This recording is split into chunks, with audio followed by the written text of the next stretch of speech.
Hoy conversaré con el padre Pedro Trigo, sacerdote jesuita, teólogo del Centro Gumilla, investigador, escritor, estudioso de Venezuela, de la cultura del barrio, de nuestra realidad. Con él conversaremos sobre Venezuela, el futuro y la realidad. Si me ven pestañear mucho, tengo un orzuelo, molesta bastante, pero era muy importante para todos nosotros hacer el programa de hoy con el padre Trigo. Padre, hay mucha incertidumbre en el presente, en nuestro tiempo, en Venezuela. Y a veces uno se pregunta, y la gente se pregunta, sobre el futuro, con gran incertidumbre. ¿Se puede hablar en términos de futuro, obviamente a partir de la realidad que tenemos? ¿Y cómo se puede hablar del futuro? Bueno, primero habría que reconocer como la dificultad de pensar en el futuro cuando el presente es muy apremiante. O sea, si yo no reconozco la dificultad de la gente, lo que yo digo va a decir la gente, sí, muy bonito, pero yo no estoy para esas bromas, ¿no? O sea, que lo primero que habría que decir es eso, ¿no? El presente para muchas personas es demasiado presionante porque hay pocos elementos para vivir, pocos alimentos, medicinas, implementos de todo, y el sueldo no alcanza, ¿no? Correcto. Entonces, por eso la gente tiende a pensar, a restringirse a lo mínimo de su vida y le cuesta pensar en el futuro. Sin embargo, precisamente porque la situación es así, es más importante que yo pueda ampliar mi percepción. O sea que, ¿qué sería lo primero que tendríamos que caer en cuenta los venezolanos que estamos en esta situación? Que tenemos que podernos colocar ante la realidad de una manera perceptiva. ¿Cómo es eso y cómo se hace? Si yo estoy como con una presión muy grande, tiendo a seleccionar solo lo que me interesa. Claro. O sea, yo veo solo lo que me puede ayudar o lo que me contraría y bueno, eso, y lo demás se me queda fuera. Ajá. Entonces, claro, esa visión entubada, esa visión no me ayuda. Crea más angustia. Sino, ahí está, ¿no?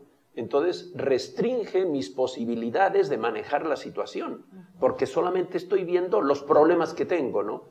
Entonces, tendríamos que poder como poner entre paréntesis un poco lo que nuestras filias y nuestras fobias y decir, a ver, que se manifieste la realidad.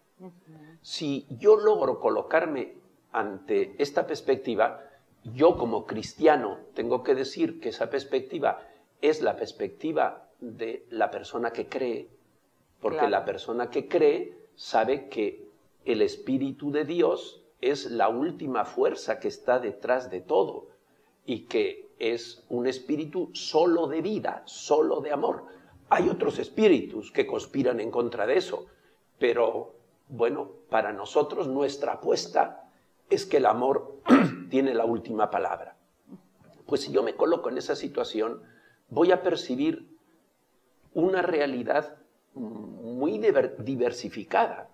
O sea, primero percibiré que la situación afecta de modo distinto a cada persona. A cada persona. Y a cada familia, y claro. a estratos también sociales. Por ejemplo, hay un 20% que no siente ninguna crisis. Al contrario, está muy bien. Por ejemplo, restaurantes de lujo están viviendo su mejor época, porque a los muy ricos de antes se suman los muy ricos de ahora, que son tantos o más. O sea que hay un porcentaje que no. Hay otros que lo sienten, pero más o menos. Hay un mínimo de un 60% que es realmente apremiante y un 40% pues es muchísimo, ¿no? Pero también hay otra diferencia.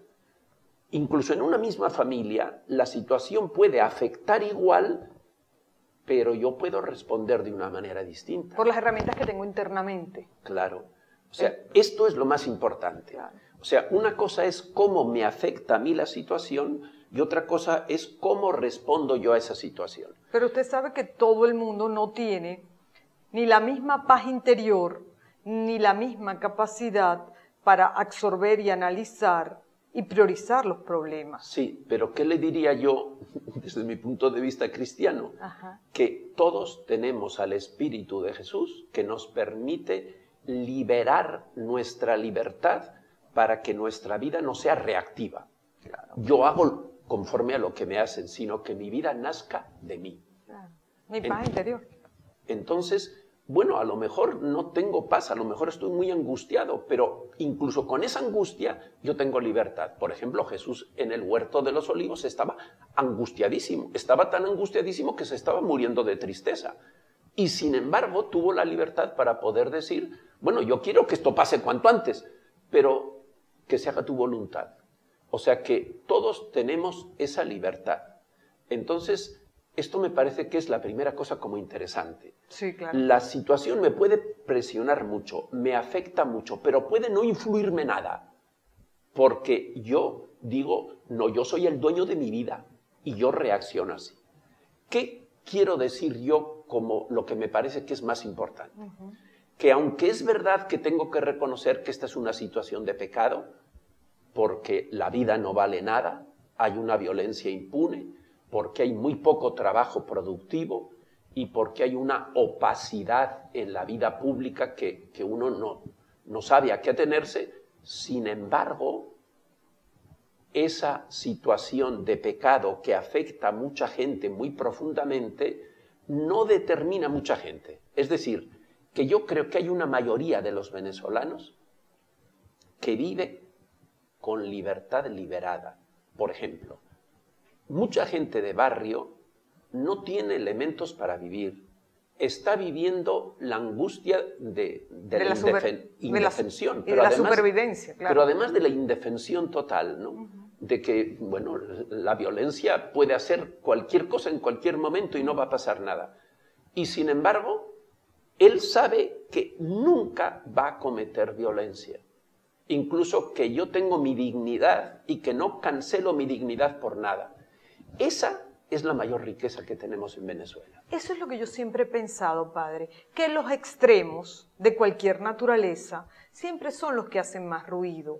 Y en términos de violencia se ha tratado de generalizar que el venezolano es violento, que el venezolano ha cambiado mucho y que no hay un futuro porque la mayoría son asaltantes, criminales, violentos. Y yo me niego a pensar eso sin los términos que usted maneja porque no soy socióloga, no soy estudiosa del tema, ni vivo como usted vive en una comunidad, en un barrio.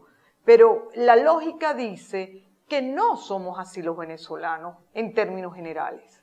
Bueno, yo no aludiría tanto a que somos así o no somos así, porque esto no tiene que ver con una cultura ambiental, eso tiene que ver con decisiones personales. O sea, que hay mucha gente que tiene un grado de personalización muy alta. Y, bueno, yo conozco a gente, le voy a poner un caso.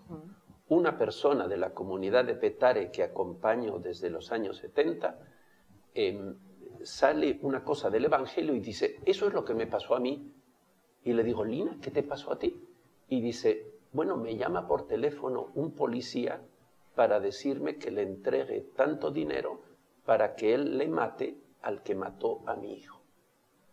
Y yo le respondí que bastante he llorado yo por mi hijo y que no quiero que la madre de él llore por la muerte del otro. ¿Cómo debe ser? Él me insultó y yo le dije, mire señor, esta es mi decisión. Claro. Bueno, luego le llama a otra vecina a la que también le había matado a su hijo y que ya le había dado ese dinero. Esta le insultó todavía mucho más.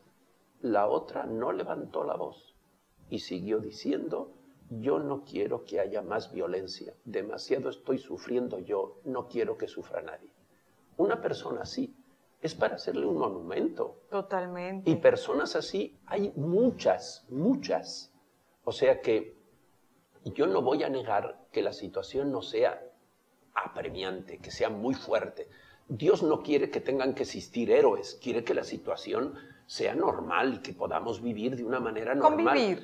Sí, pero que cuando la situación es tan mala, haya gente que no quiera responder al mal con mal, sino que venza al mal la fuerza de bien. esas personas tienen un grado de personalidad impresionante. Sí. Pues eso, gracias a Dios, existe en nuestro país y no existe como porque seamos así, como, no, eso no es nunca algo ambiental, eso son decisiones que se van tomando y que se van afincando. Eso a mí me parece que es la mayor riqueza que tenemos nosotros. O sea que es verdad que eso solo no basta, también hay que analizar cuáles son los factores que intervienen, cómo podemos transformar la situación superadoramente. No basta solo con no hacer el mal y afincarse en que yo voy a vivir bien, sino también tenemos que, nuestra responsabilidad ciudadana, a ver cómo hacemos que las cosas puedan cambiar para mejor. Pero esa base es una base impresionante. Claro. Y muchas veces yo puedo vivir tan impresionado por las necesidades que tengo y por la rabia que me da cosas que veo que son muy injustas, que no veo todo eso. Y sin embargo, cuando soy capaz de tender la vista, digo, pues sí, yo conozco a muchas personas así, muchas personas de mi entorno, y muy probablemente yo mismo, yo he decidido que voy a ser una persona digna, y que pase lo que pase, voy a vivir con dignidad.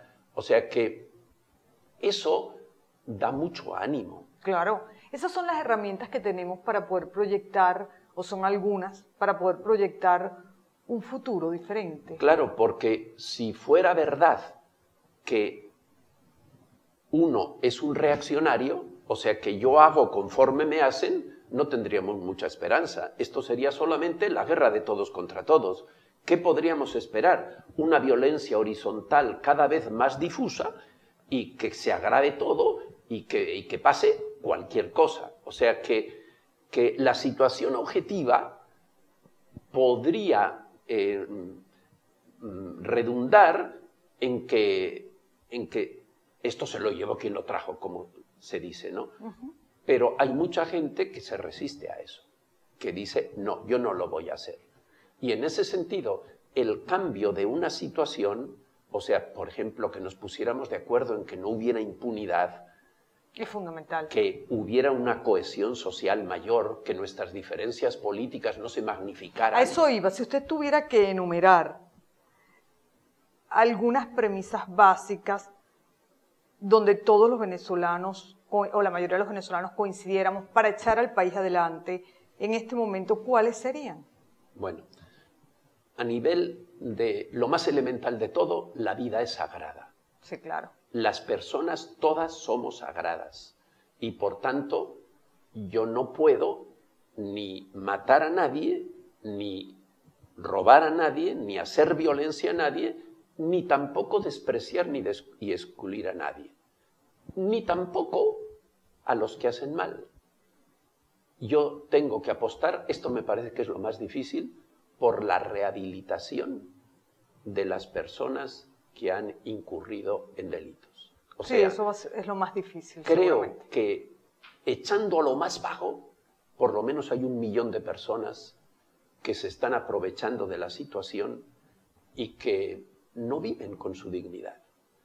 Si no fuera posible rehabilitarlas, no sería posible el país.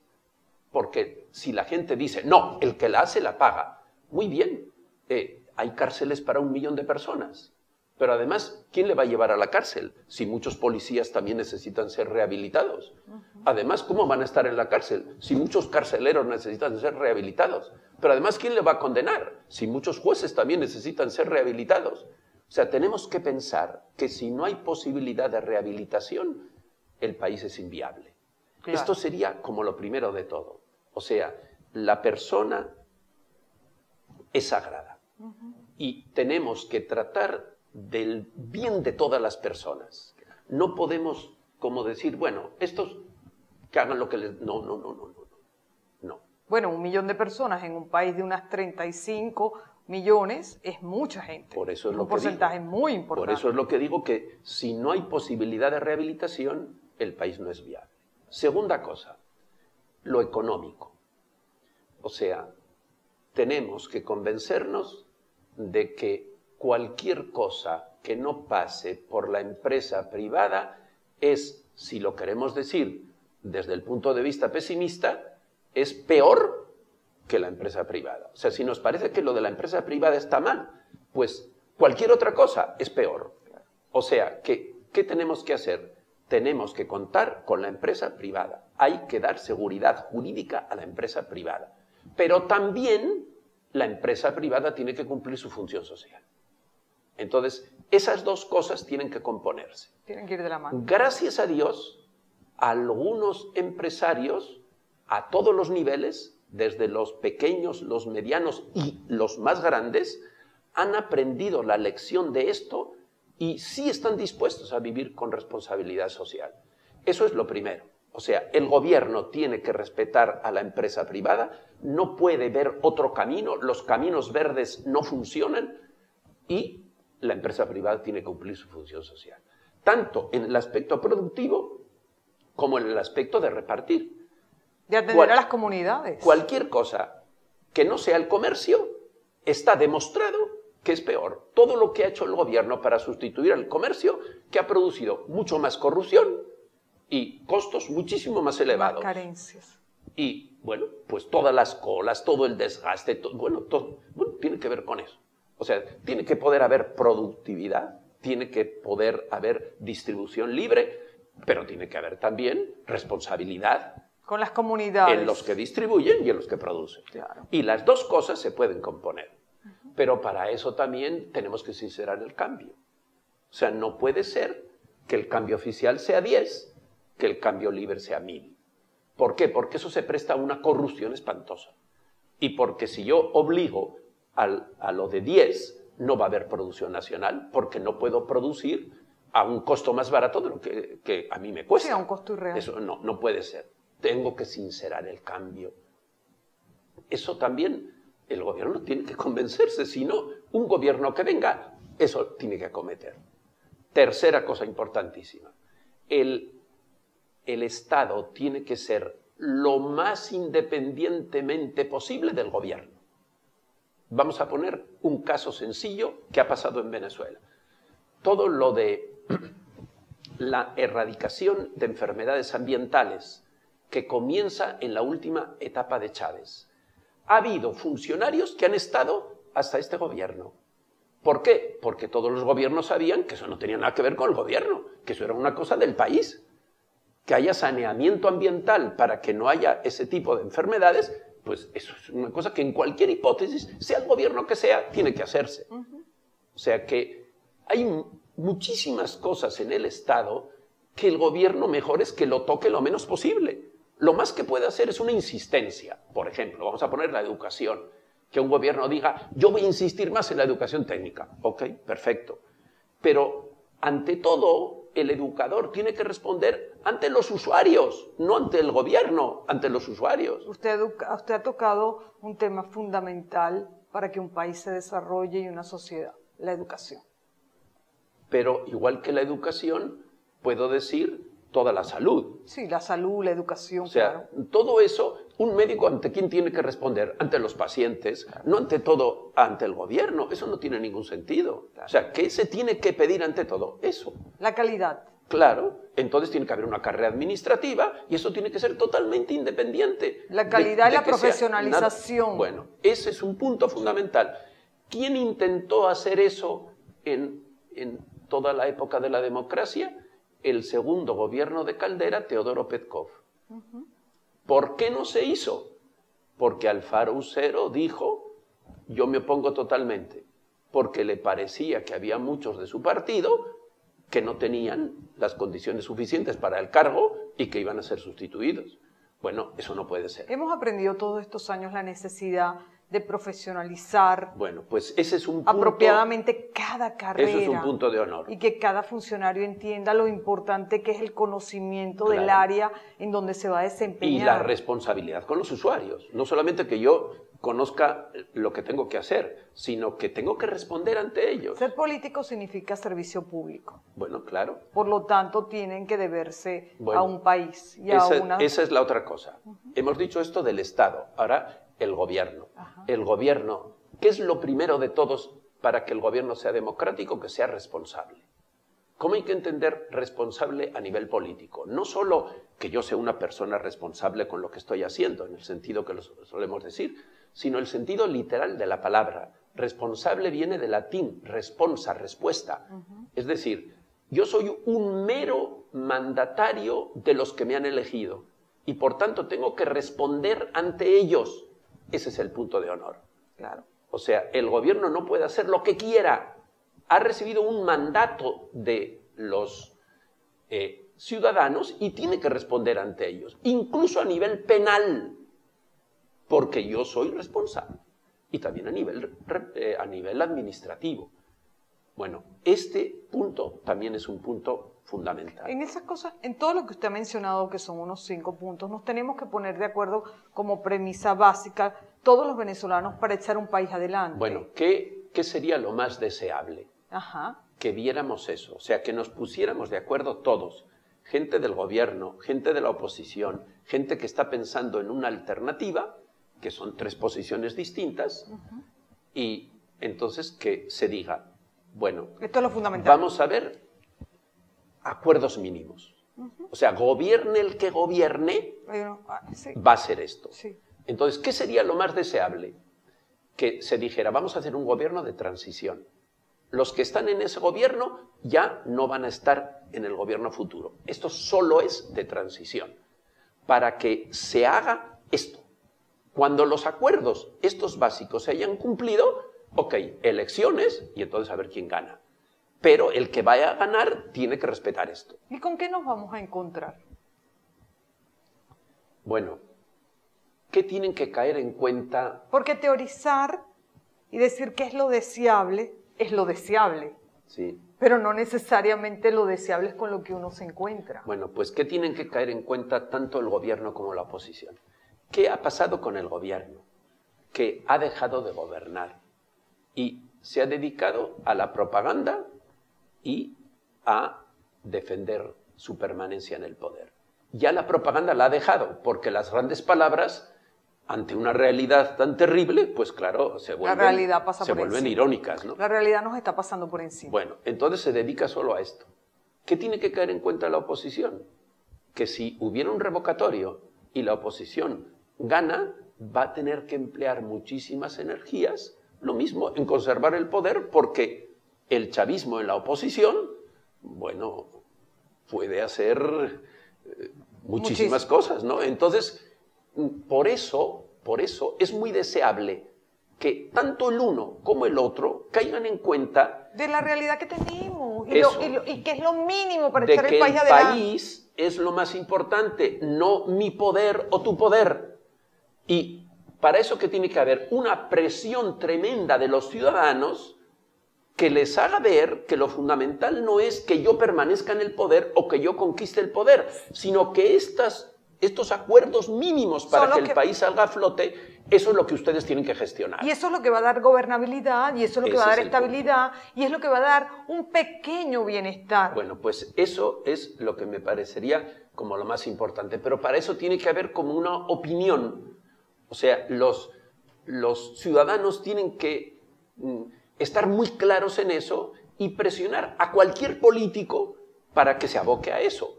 Y que lo fundamental no sea que yo tenga más poder que el otro, sino que yo gestione eso que necesita. Porque el político se debe a eso, al pueblo, al ciudadano. Sin embargo, si no hay una presión de los ciudadanos, tiende a que prevalezca el conservar el poder o conseguir el poder. Claro. Entonces, por eso digo que sin una presión de los ciudadanos y de lo que haya organizado en la sociedad, que todo lo que haya organizado tiene que decir, queremos esto. Por eso los ciudadanos se tienen que organizar. Bueno, pues ese es el problema. O sea que por eso es una gran riqueza en el país que haya gente que diga, yo quiero conservar mi dignidad, pero no es suficiente. Tiene que haber también una conciencia de cuáles son los mínimos del país para que el país funcione y tiene que haber como formar una opinión pública en ese sentido. Todo lo que usted ha dicho en esta conversación, sobre todo los puntos que enumeró, que serían como puntos básicos para un consenso nacional, para echar al país adelante en un consenso, digamos, político, sino un consenso ciudadano con miras a un mejor país, me lleva a la primera parte de nuestra conversación, que usted mencionaba que la gente, pese al agobio diario, tiene que sacar esa fortaleza y esa luz interna, aunque no sean estas sus palabras, para poder separar y poder visualizar sus prioridades, pero también las oportunidades, ¿correcto? Pero el día a día, si no le deja visualizar las oportunidades, más allá de la coyuntura, el día a día le va a dejar a la gente la posibilidad de organizarse en función de una mayor exigencia a los políticos y en función de visualizar ese país a 3 años, a 5 y a 10. Bueno, pues por eso es lo que yo comencé diciendo, que si yo me restrinjo a ver cómo soluciono mi día, pues no voy a poder solucionar el día. Claro. O sea que para poder solucionar el día, tengo que dar lugar en mi conciencia al país. No puedo solo soportar el país, no puedo solo sufrir lo mal que está todo. Tengo que poder responsabilizarme de eso para que las cosas puedan caminar en otro orden distinto. O sea, por eso decía que tengo que ampliar mi conciencia y que no me puedo solamente fijar en mis filias y en mis fobias, sino tengo que ver todas las distintas posibilidades que hay, tengo que ver cuáles tendrían que ser las coordenadas fundamentales para que el país se reflote y tengo que formar opinión para ir en esa dirección. Eso forma parte de mi responsabilidad. Y también, si yo me dedico a eso, dejaré en parte también mi agobio. Porque el que yo me preocupe, esto sí quisiera destacar. Fíjense. Si yo descompongo la palabra preocuparme, es preocuparme. Bueno, Jesús dice, no se preocupen. Ocúpense. Para que todas las energías sean para ocuparme. Claro. Si yo tengo 100 energías y gasto 80 energías en preocuparme, es que esto está muy malo, es que esto que ya no puedo más. Que si yo gasto todas esas energías, solamente me quedan 20 energías para ocuparme. O menos. Sin embargo, si solamente gasto 10 energías en decir, ya está, ya hice, bueno, ya, ahora a ocuparme. Entonces tengo mucho más chance de poder salir airoso. Esa ha sido mi filosofía de vida siempre. Y a todos los que han trabajado conmigo, siempre les digo, uno gasta mucha energía preocupándose, hay que ocuparse y en el camino pues, las cargas se hacen más Pues ese es el ABC del cristianismo. Sí. O sea, ¿qué dice el cristianismo? Mire, Dios se ocupa de todo. Usted se tiene que ocupar de cada cosa. Exactamente. Ahora, ¿qué es lo que me cansa más? El todo. El preocuparme nunca es esto, sino es que no puede ser, es que ya no puedo más, es que no, el preocuparse siempre es el todo. No, mire, del todo se ocupa Dios, usted se ocupe de esto. Y eso trae otras cosas. No hay nada peor que tener el cerebro ocupado en cosas negativas todo el tiempo, porque aunque usted sea una buena persona, se va a enfermar.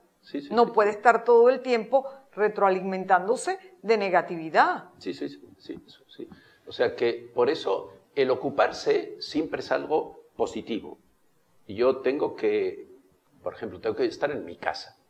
Habrá más o menos comida, pero tengo que poder hacer este rato que estamos conviviendo como un rato entrañable. Claro. Si yo no estoy obsesionado por la comida, me dolerá mucho, pero haré de tripas corazón y trataré de hacerle la vida agradable a mi esposa, a mis hijos. O sea que el no dejarme ganar por eso me va a ayudar mucho a vivir mejor, ¿no? Padre, un valor que para usted haya sido fundamental a lo largo de toda su vida.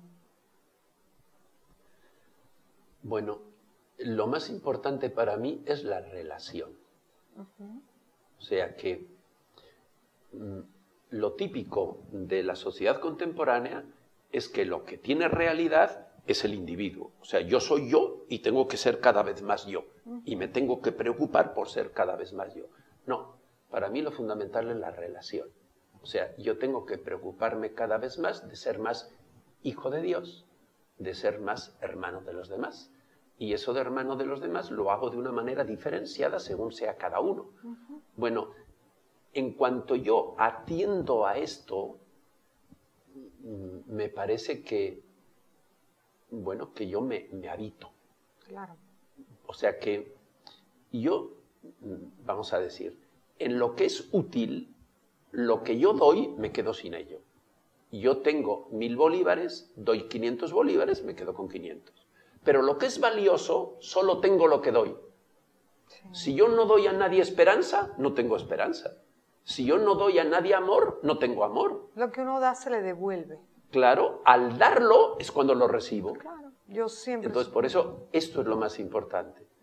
Entonces, por eso, la relación, cuando no es un simple contrato, cuando no es simplemente que, bueno, a mí yo me satisfago en usted, sino es una entrega real a la otra persona, bueno, eso es lo único que me edifica a mí. Y eso es lo único que hace que la humanidad, que el vivir, pues sea realmente edificante, que sea constructivo y además que sea alegre. O sea, el que yo me valorice cada vez más me trae satisfacción, pero el que me entregue me trae alegría. Claro. Gracias, Padre. Ha sido una muy buena conversación. Creo que nos ha dado a todos muchas herramientas para pensar en el futuro a partir de nuestra realidad, pensarlo de una manera seria, organizada, positiva y bueno, y con una visión de un país mejor si todos contribuimos a él. Se lo agradezco mucho. Queda pendiente otra conversación con usted. Gracias, amigos. Hasta la próxima semana.